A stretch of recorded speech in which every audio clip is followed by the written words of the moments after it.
hate Alex Clark. He's refined, accomplished, and constantly outshines me in every way. Even his sexual orientation is more socially acceptable than mine. On the day I was forced out of the closet, he casually flicked his cigarette ashes, smiling coldly. Now Ethan has nothing left, his reputation in tatters. What could he possibly use to compete with me for the inheritance? Blinded by resentment, I pushed him onto the bed. Later, when I grew weary of it all and tried to end this messy entanglement, he chased me to the airport like a madman. Eyes bloodshot. You started this, Ethan. Now you think you can just walk away? When I was in elementary school, I went missing once, kidnapped by traffickers and sold to a remote village. Took 2 years before the police found me. Returning to the Johnson estate, I discovered a new boy my age living there. Impeccably dressed in a white button-down, radiating icy elegance. Over a year earlier, my father Will and Alex's father had traveled for a multimillion-dollar business deal. During negotiations, a dispute erupted. In retaliation, the rival company sabotaged their car. On their return trip, they nearly crashed into high-voltage power lines. Alex's father yanked the steering wheel toward himself at the last moment, saving my father's life. With his dying breath, Mr. Clark entrusted his son to our family. Even without that deathbed plea, father would have taken in this boy. They'd been childhood friends turned business partners, sharing decades of life and death camaraderie. Yet I resented Alex. His straight a perfection, student council leadership, and effortless charm made him everyone's golden boy. Even father's admiration shifted entirely to him. Returning home felt like losing my place. His foreign literature journals replaced my manga collections, my childhood bedroom gathering dust. The trauma left me withdrawn and anxious, my academic performance plummeting. Father's disappointed sighs became constant reminders of my inadequacy. The bitter rivalry festered. Though 2 months older, I refused to call him brother. Eventually, he stopped using little brother too. Senior year, I miraculously scored high enough through art program admissions to attend the same university as Alex. Father summoned us both he announced a decision. The family fortune would be split equally between us. As for corporate control, it would go to whoever proved more capable in the future. My resentment toward Alex reached its boiling point. Everyone knew he outshone me completely. First he stole affection meant for me. Now he wanted to take the money too. I descended into self-destructive rebellion after that, skipping classes, gaming obsessively, picking fights. I stopped trying to earn father's approval entirely. Until the day Ryan entered my life. The Mitchells were upstate old money. Ryan, their golden boy and sole heir, moved through life 2 grades above me with careless magnetism. The kind of guy who'd grown up pampered yet somehow retained an edge. By all logic, he and Alex should have been cut from the same cloth. I should have avoided him like wildfire. Yet he crashed into my existence like summer lightning. When the whole world treated me like garbage, his hand reached through the darkness. Take a chance on me, Ethan. His grin held more warmth than I'd known in years. I won't bail on you. Ever. No one had ever made me that promise before. Ryan pursued me with stubborn intensity unbecoming of a trust fund prince. When bullies cornered me behind the gym, he took on 5 guys bare-handed. I'll never forget the crimson bloom spreading across his jeans after one pulled a switchblade. Pale as hospital sheets in the ambulance, he still managed that reckless smirk. Told you I wouldn't bail. My tears fell then, hot and unstoppable. In that moment, I dared believe my guiding light had finally arrived. We kept our relationship secret after Ryan's discharge. The Johnsons and Mitchells moved in powerful circles where appearances mattered. For a glorious stretch, happiness felt simple, sketching Renaissance masters by day, tangled in bedsheets with Ryan by night. We'd draw the blackout curtains and lose entire weekends to each other, our private world untouched by external storms. Those carefree days lasted about a semester. When vacation began, I had to move back to the Johnson family villa. Ryan drove me home. He helped unload my luggage. As I turned to leave, he suddenly grabbed my wrist. Who knows when we'll see each other again? What? No goodbye hug? I looked up to see him leaning in, his lips brushing mine. We'd never shown affection in public before, always maintaining the facade of ordinary classmates. This single exception got interrupted instantly. Alex's icy voice cut through the air from behind me. "Ethan, what are you doing?" After Ryan left, Alex looked furious. His lips pressed into a thin line, fists clenched. He took 2 rapid steps forward before halting abruptly.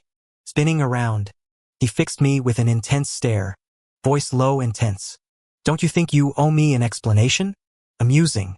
Since when did he get to play authority figure? I tilted my head, leaning against my suitcase, irritation rising at his paternal act. "What?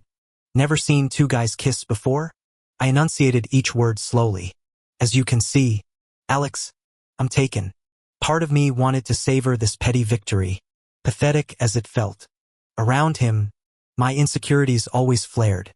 At least I could claim having mutual affection now, no longer isolated. Alex seemed genuinely enraged. He took a deep breath, visibly steadying himself before hissing through gritted teeth. "Break up." Pausing, he repeated colder, "He's from the Mitchell family? I'll consider this youthful experimentation if you end it now. Walk away, and we'll pretend this never happened." The atmosphere froze. In all our years, he'd never interfered so aggressively. I pushed past him without response, rolling my suitcase forward. His hand shot out, gripping my wrist like a vice. Alex once again grabbed my arm. "Even if you refuse to break up," he hissed, "I have other ways." I blocked Alex's number immediately. Though summer vacation had started, Ryan kept visiting me daily. We went on dates as usual, the calm before the storm. Days passed quietly until my father summoned me to his study. The massive mahogany desk held surveillance photos spread like evidence, Ryan and I holding hands, embracing, kissing. Clearly a private investigator's handiwork. Will's temple throbbed violently as he hurled the pictures at my face. "Disgraceful." The Davis family patriarch roared, spittle flying. "You're my blood, a Johnson heir. Call that Mitchell boy right now and end this filth." He threw a burner phone at me, his voice dropping to lethal calm. "Cut ties permanently, or forget about your trust fund and company shares. You'll leave this house with nothing." I'd always known Will resented me, perhaps because my mother, his business marriage partner, had allegedly destroyed his youthful romance with his first love. Yet I never imagined such venom. Methodically gathering the scattered photos, I straightened to meet my father's glacial stare. "You've got Alex anyway," countered, shoulders squared. "Since you've always treated Clark's heir as your true son, let's make it official. Consider our family ties severed." My unpacked dorm boxes proved convenient. Within 20 minutes, I'd repacked my meager belongings and wheeled the suitcase through the Johnson estate gates. Rain sheeted down as I glanced back. A silhouette lingered behind Alex's second-floor curtains, watching my exile. The Uber arrived quickly. Through water-streaked windows, I watched lightning illuminate the road to Ryan and my shared apartment. I slept 16 hours straight in our bed, waking to relentless rain and gunmetal skies the next afternoon. The storm mirrored my reality, turbulent yet cleansing, washing away 20 years of inherited lies. Ethan wasn't around. The Mitchell family had always maintained strict discipline. Every winter and summer break, his father required him to intern at crucial departments of their corporation, preparing him to take over the family business earlier. I thought about it and decided to tell him anyway. I sent a casual text. "My dad found out about us. I moved out. Staying at the apartment now." He was probably in a meeting. No reply. But after 1 day, 2 days, 3 days, still nothing. When I called, it went straight to endless busy signals. Right before the semester started, Ryan finally texted me.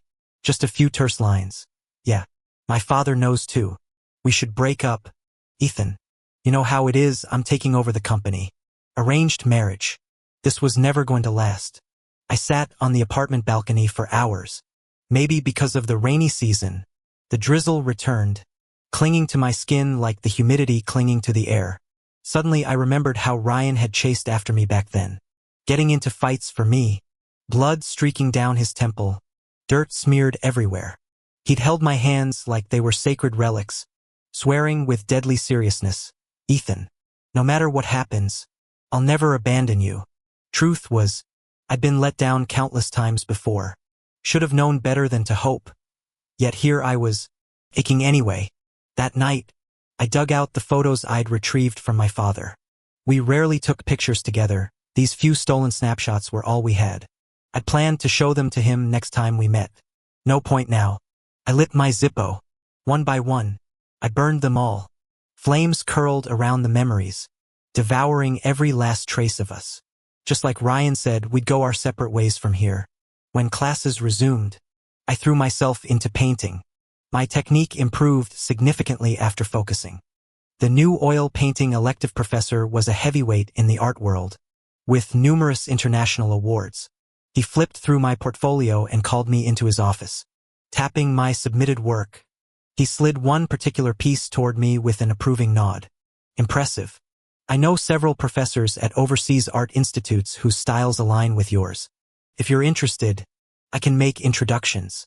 He paused, then uttered a few names, all prestigious figures worthy of textbook entries. I froze. My advisor had truly considered my best interests.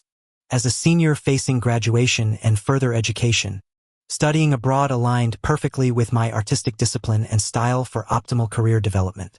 But tuition? Since falling out with Will Davis, my financial lifeline had been completely severed. Forget international studies.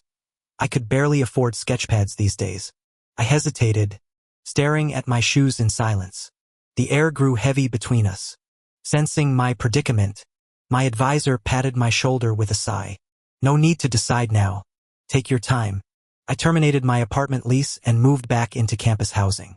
To survive, I took every odd job imaginable: art tutor, call center operator, restaurant server, bartender. That weekend found me rushing from mentoring an art student to waiting tables at an upscale downtown restaurant. While delivering fruit platters to private dining rooms, I overheard conversations spilling from an ajar door. The lingering businessmen sounded like they'd concluded formal negotiations. My hand froze on the brass handle at hearing familiar names. Alex, someone remarked, don't you think this is excessive? Your startup's already outpacing the Johnson family empire. Do you really need half their assets? The voice lowered conspiratorially, informing both Will Davis and the Mitchells. Do you despise Ethan that much?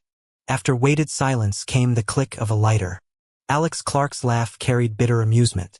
Hate him? You're right. I intend to strip away everyone and everything he ever cherished. His voice dropped to a near whisper. But if he'd return to me, I'd gladly surrender the entire Johnson fortune. He should know, only I. The words dissolved into smoke. He can only depend on me. I stumbled away like a marionette with severed strings, mechanically changing out of my uniform and handing off trays. Collapsing outside, I replayed Alex's words obsessively. His attitude toward me defied simple categorization: love or hatred. Chewing my thumbnail raw, I combed through every nuanced phrase, every layered inflection. What truth could be gleaned from these ambiguous declarations? The complexities of human connection rarely surrender to straightforward interpretation. What else could I possibly gain from him now? My father had publicly disowned me from the Johnson family in their social circles. Most former friends stopped reaching out. If I didn't squeeze something valuable out of Alex, this entire ordeal would feel utterly pointless. My thoughts spiraled chaotically as hours slipped by unnoticed. The restaurant's neon sign flickered near midnight, the last customers trickling out. I stood to leave just as the private dining room doors swung open. There stood Alex, flanked by a middle-aged executive, still discussing documents under the amber streetlights. Their business, like posture, shattered when a young woman with a tote bag came clattering down the sidewalk, launching herself at the older man's arm with a giggle. I watched the executive's stern demeanor melt as he ruffled her hair affectionately. They departed arm in arm, leaving Alex alone beneath the buzzing street lamp. His fingers absently scrolled through his phone before he suddenly froze, gaze locking onto mine across the empty plaza. For 3 suffocating months since summer began, since our abrupt breakup and my exile, we hadn't exchanged a single word. Yet here was Alex, the perpetually composed heir to Clark Enterprises, striding toward me with uncharacteristic urgency. Streetlight shadows caught the tense line of his jaw, the restrained tremor in his low voice when he finally spoke. Ethan, His throat worked visibly. What are you doing here? Working part-time. I let my fingertips graze his Adam's apple, feeling the jump of his pulse. As you can see, I got dumped, disowned, and destitute. No friends, no safety net. My laugh tasted bitter. Going to take responsibility. Alex, you offering to keep me? His eyelashes flickered gold under the sodium lights, chest rising sharply. Then he was on me, all teeth and desperation, crushing our mouths together with a growl. Fine. Don't you dare regret this. We stumbled into the nearest hotel within minutes. No words needed, just tangled limbs and the salt sting of sweat as pent-up months exploded. I discovered a startling new version of Alex that night. Relentless, ravenous, pushing us through every conceivable position until the headboard left bruises on the wall. When dawn crept through the blinds, I finally shoved at his shoulders. Enough already. What the hell's powering you? Some eternal battery? Saving up all that fucking stamina just to wreck me? A soft chuckle drifted from above. Alexander Clark leaned down, nipping at my earlobe. Last time, when I awoke, he stood in pajamas, one hand smoothing my hair as he gazed down through lowered lashes. Drawn curtains bathed the room in dim, intimate light. His head tilted slightly when he noticed my open eyes, then turned away before facing me again. Ethan. Alex's voice carried a rasp, each word measured like carefully weighed decisions. Let's bury the past. Stay. Let's move forward and make this work. Okay. When silence stretched between us, urgency crept into his tone. You're not still hung up on Ryan, are you? What's he got that I don't? I traced my fingertips along his jawline. Alex, whoever treats me better earns my affection.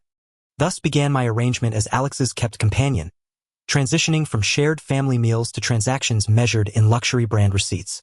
Never could I have imagined this twisted evolution of our relationship during simpler times. We met frequently, occasionally sharing beds. His generosity dwarfed Will's penny-pinching ways. Over time, I pieced together Alex's revenue streams, mobile applications developed during college now generating tidal waves across tech markets. The middle-aged banker mentioned?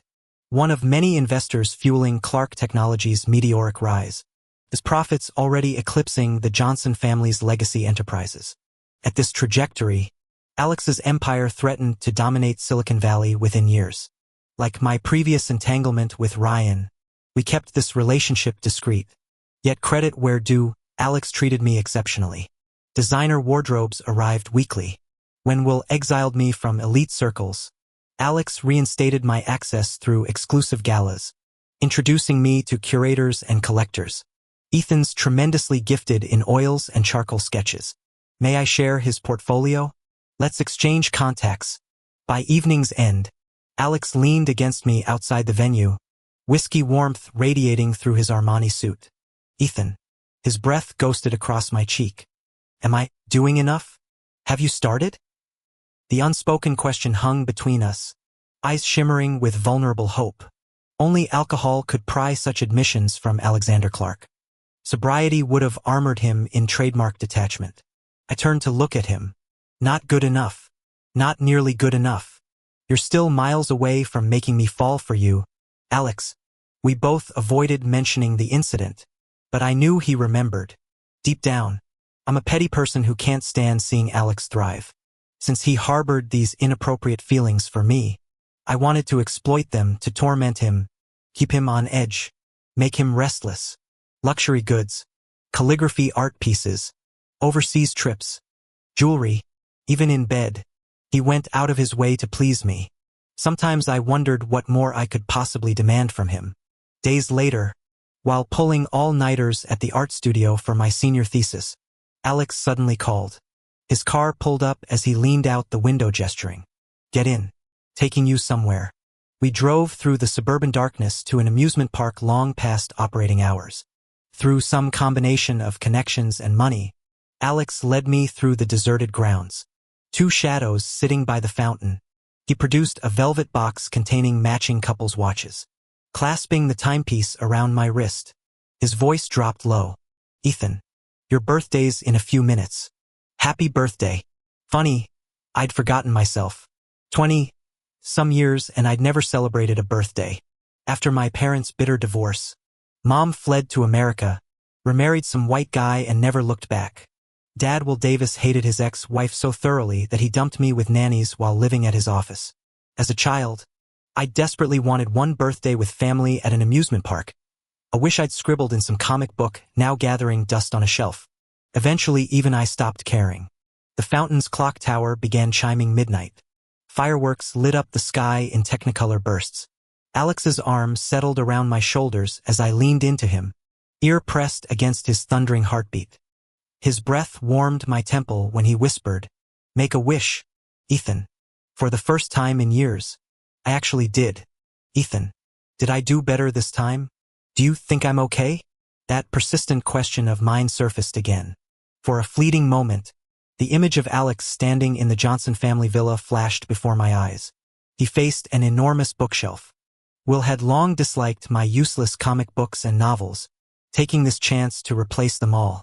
An aged notebook slipped out. Alex bent down and picked it up. He might have flipped through it casually. Between the pages lay my hastily scribbled wish from years ago. I really want to celebrate my birthday at an amusement park. Another second or two, and I might have actually softened. But abruptly, a phone ring shattered the moment. His phone. Alex frowned, checked the screen, then glanced at me. I shrugged. Take it. He smiled. Be right back. Alone by the fountain, I scrolled through my phone and found an unexpected text from an unknown number. Ethan. It's Ryan. I'm back. Can we meet? I deleted it immediately. We'd agreed to go separate ways, no need for messy entanglements. When Alex returned, he studied me expectantly, but the interrupted mood left me unwilling to continue. I stood, stretching lazily. Let's go. Ryan found me anyway. The campus wasn't that big, and I frequented the art buildings. Days later, he waited outside my studio, leaning against the corridor wall. At the sound of the door, his head snapped up. For a heartbeat, he froze. Then he rushed forward, voice trembling with cautious urgency. Ethan, it's me. 2 years had carved him thinner. The carefree aura from his abroad days had faded into something worn and weary. His fingers brushed my wrist as he searched my face, that black coat hanging loose on his frame. Whatever solitary life he'd lived overseas had left its marks. Didn't you love that noodle shop by the East Gate? Let's go there again and catch up. I chuckled, cutting him off. Ryan. The place shut down. Too much had changed while he was away. Ryan froze momentarily before recovering. What else would you like to eat? He forced a half smile, the corner of his mouth twitching. He extended the bag in his left hand toward me, speaking softly. A gift for you. Open it, see if you like it. The packaging alone revealed it was a niche luxury brand's matching couple's watch for men. I instinctively glanced at my wrist. What a coincidence. Alex had given me the exact model for my birthday days earlier. Ryan's gaze locked onto the watch before shifting to my face. Disbelief flickered in his eyes as he released my hand, his composure cracking. These are couple watches. Ethan, you're seeing someone new? Resentment toward Ryan? Bitterness? Truthfully, none remained. His decision to leave years ago under family pressure had once confused and hurt me, but now, I'd made peace with it. Seeing him again felt like encountering any other acquaintance. No ripples in my heart. I adjusted the sketchpad strapped to my back, staying silent. In my peripheral vision, Ryan slumped against the wall, head bowed. Ethan, was it Alex? Was it Alexander Clark? His voice dropped low, like a defeated stray dog after a losing fight. I didn't answer, walking straight ahead. I thought Ryan wouldn't return, but days later, he appeared again at the studio entrance. Ignoring him, he simply stood there watching, waiting. I'd graduate soon. No way Ryan could follow me across the country forever. Yet his persistent lurking bred strange rumors. Classmates exchanged speculative glances between us during sessions. During breaks, hushed whispers carried. Who's that guy lingering by the door? Some grudge against senior Ethan? Doesn't look hostile. Since when do old classmates eye each other so? Intense? Rumor is he attended here too. Always trailed after Ethan back then. I finally snapped, flinging my paintbrush aside. I stormed out of the art studio and marched up to Ryan, dragging him to a secluded corner of the hallway. Struggling to contain my frustration, I demanded in a tightly controlled voice, "Ryan, what the hell are you trying to do? Don't you realize you're completely destroying my focus?" I'd never shouted at him before, not even when he'd unilaterally ended things and disappeared overseas years ago. This was the first time in our entire history that I truly lost my temper with him. Ryan looked shell-shocked. "Ethan, wait." He took an urgent step forward, lips trembling. "Just hear me out. Please don't get involved with Alex. You can't trust him." I scoffed. Of course Ryan would pull this. If it weren't for Alex's interference back then, the Mitchell family would never have discovered our relationship so quickly. They'd shipped Ryan abroad before we could even fight for us. He fumbled through his backpack, thrusting a stack of documents at me.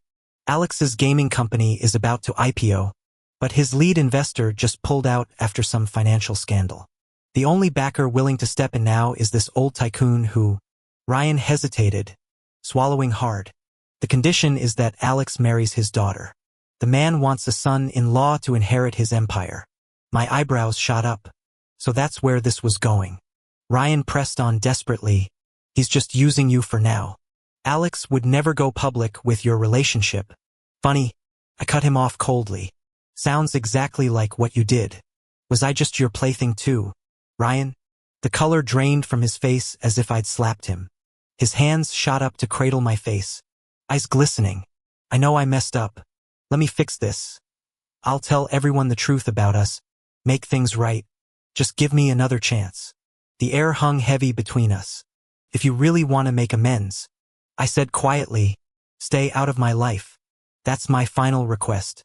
Ryan slumped against the wall like a marionette with cut strings. After a long moment, he opened his arms with a broken imitation of his old carefree smile. "One last hug? For closure?" The familiar gesture cracked something in my chest. But when I didn't move, his arms slowly dropped. The hollow echo of his footsteps faded down the corridor, taking our 12 years of history with them. Yes, consider it a farewell to the past. He looked at me before suddenly surging forward, crushing me against his chest with desperate strength as though trying to merge me into his bloodstream. Hot tears soaked through my collar. His broken whisper vibrated against my skin. "Ethan, I'm sorry I broke my promise." I turned away from Ryan without looking back. Since my art exhibition had concluded, I saw no reason to return to the studio tonight. The stairwell lights flickered as I descended, illuminating Alex leaning against the wall. Cigarette butts littered the concrete around his designer shoes, the acrid smoke still clinging to his rumpled dress shirt. He stubbed out his half-smoked Marlboro upon seeing me, shadows pooling beneath his bloodshot eyes. "Ryan's back." His voice rasped like gravel, throat working around unspoken words. The Clark family's shipping empire troubles must be worse than the tabloids reported. "What now? Huh? Running back to your precious first love?" My lips twisted at his unconscious mimicry of jealous lovers. The clenched jaw, possessive stance, frantic energy thrumming beneath his Armani suit. But I'd grown tired of placating his tempers. Our arrangement had run its course. I shrugged, brushing past his rigid form. "Maybe. First loves leave deeper scars. You know?" Alex's hand shot out, fingers bruising my wrist. "Ethan, you fucking liar." Crimson flooded the whites of his eyes. "He already dumped you once. What the hell do I lack compared to him?" What more, his voice cracked. "Do you need me to be?" I nodded slowly. "Ryan says he regrets hiding our relationship. Wants to walk hand in public now." Back in my dorm, I began packing. 3 days earlier, my professor had forwarded an enthusiastic letter from a Venetian master painter. The prestigious Accademia di Belle Arti offered a residency program with exhibition opportunities and potential faculty positions post-graduation. My mentor's words echoed as I folded sweaters. "This could redefine your career, Ethan. Don't throw it away for transient things. Don't rush to say no. If you don't cherish your talent, even fate will take it back." This time, I called my professor back. "I'll go. Thank you." I took off the wristwatch and listed everything Alex had given me for sale online. This way, my tuition and living expenses for studying abroad were covered. The city was a commercial and artistic hub with a high cost of living, so I needed to plan ahead. After sorting everything out, I booked my international flight from bed. Truthfully, am I a good person? No. I'm petty, narrow-minded, and vindictive. If someone takes 100 steps toward me, I'll barely take one. But cross me once, and I'll hold that grudge forever. Alex had been decent to me lately, even borderline ingratiating. Yet I couldn't forget his words at the bar. Only by stripping away everything precious to you will you learn to depend on me. My family, Ryan.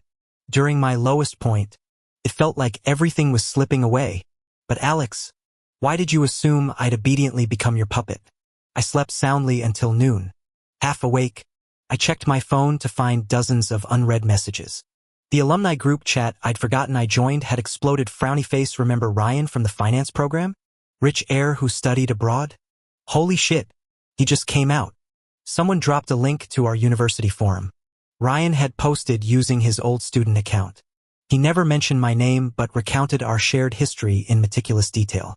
To the end, he wrote with eerie calmness, frowny face, I once vowed never to abandon him. Now it seems fate is making me atone for that mistake. Ryan had been legendary on campus, so the post drew massive attention. R.I.P. to every underclasswoman's crush. Who's the other guy? Alumni? Are you two back together now? Then came the blunt question cutting through the noise. Isn't the Mitchell family supposed to be filthy rich? Wouldn't his father beat him to death? Ryan never responded to any of these comments. It seemed he was merely using this method to address everything that happened years ago. I sighed and closed the forum. Abruptly, my phone rang, Alex Clark's name flashing on the screen. After a moment's hesitation, I answered. Alex's voice was hoarse, as if he hadn't slept all night, low and rough. Ethan, Ryan publicly confessed his feelings for you on that forum. My breath hitched. The things Ryan had posted did carry ambiguous undertones. Knowing the context, I understood it was his way of closure.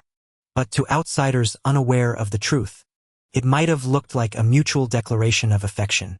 He inhaled sharply, then chuckled bitterly. Going public, that's what matters to you, isn't it? I can do that too. Come to the lobby of my startup in 3 days. Please? 3 days. I glanced at my phone. That was exactly when my flight would depart. Let it go. Alex. It's over. His voice cracked. I'll wait. Ethan. I don't want this to end. I'll keep waiting. At the airport lounge, I video called the renowned oil painting maestro from abroad. He praised my portfolio extensively and discussed potential career trajectories. After hanging up, I tried resting when a couple in front started arguing loudly. Hey, have you tried that viral game? The one by that hotshot entrepreneur Alex Clark? Their IPO's happening soon. There's some product launch event too. They pulled up a live stream. On screen, a conference hall buzzed with energy. A host thrust his microphone forward, grinning. Could you repeat that statement, Mr. Clark? The public's dying to know. Alex paused, then enunciated slowly, yes, I have a male partner. I was waiting for him to come back. The audience in the auditorium seemed to erupt into chaos. The buzzing grew too loud for me to make out individual voices until someone shouted, How long will you keep waiting? Alex kept staring at the auditorium doors. I'll wait forever, until he walks through that door. I glanced at my watch. My flight departure time blinked insistently. Hoisting my luggage, I stood as the couple in front kept watching the live press conference on their screen. Alex, now surrounded by reporters, head bowed so low his expression vanished in the shadows. I won't go back. My future lies ahead. Epilogue. Ryan Mitchell. Those exiled years became my darkest valley. My father's ultimatum still echoed. Cut ties with Ethan. Behave like a normal Mitchell heir ready for arranged marriage. Or never return to our family. The revelation crushed me. My father's love had always been transactional. Abroad, I fell in with wild crowds, drowning myself in bar fights and drunken brawls. For months, I convinced myself Ethan meant nothing to me. Then came the night I totaled my car during a mountain road race. Waking after 24 hours unconscious, the doctor frowned at my chart. Who's Ethan? You screamed that name 40 times last night. Memories flooded back. That hospital years ago when he'd stayed by my bloody bedside after I took a beating for him. I'll never abandon him, I'd sworn then. Now monitors beeped around my empty room. Fumbling for my phone, I remembered he'd blocked me long ago. Tears soaked the starch-stiff pillow. Some scars never fade. I have to go back home. After posting on the university forum, my father and I practically severed ties completely. I moved out of the mansion and used my savings to buy the apartment Ethan and I once lived in.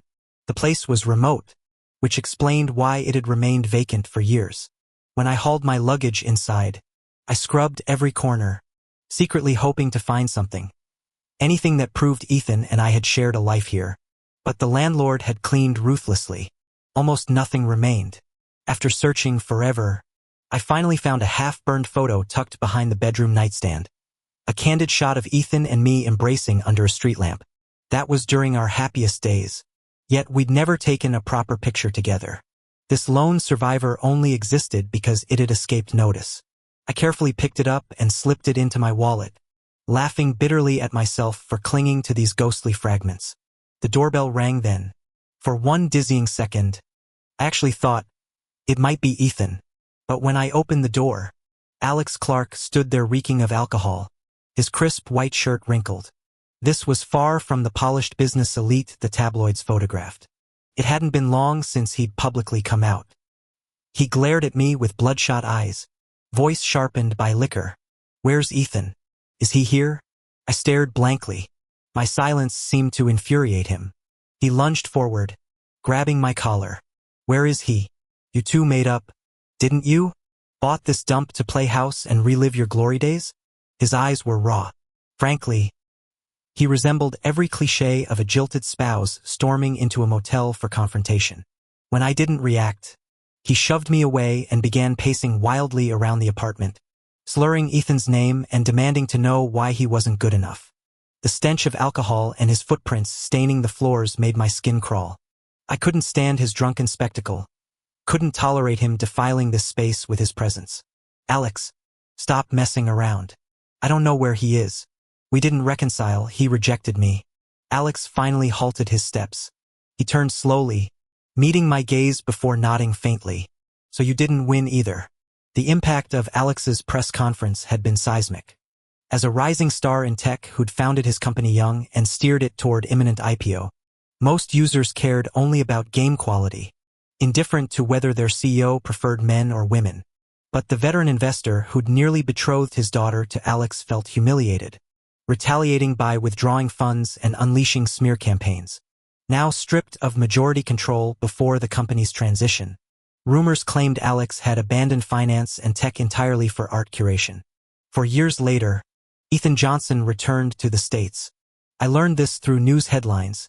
He'd apprenticed under a renowned oil painter, won international awards, and been hailed by critics as the most gifted artist of his generation. His week-long exhibition opening drew crowds of journalists and enthusiasts behind glass walls. I spotted Ethan on the central platform, his features scarcely changed yet radiating newfound confidence. Nearby whispers caught my ear. "See that tall Eurasian gentleman beside Ethan? Their partners met during their studies abroad. He's a concert pianist, you know." Blinking away the sting, I turned and glimpsed Alex lingering at the periphery. His hands hung motionless as he watched Ethan, our trio resembling intersecting lines that briefly touched only to diverge. In the end, neither Alex nor I could claim victory.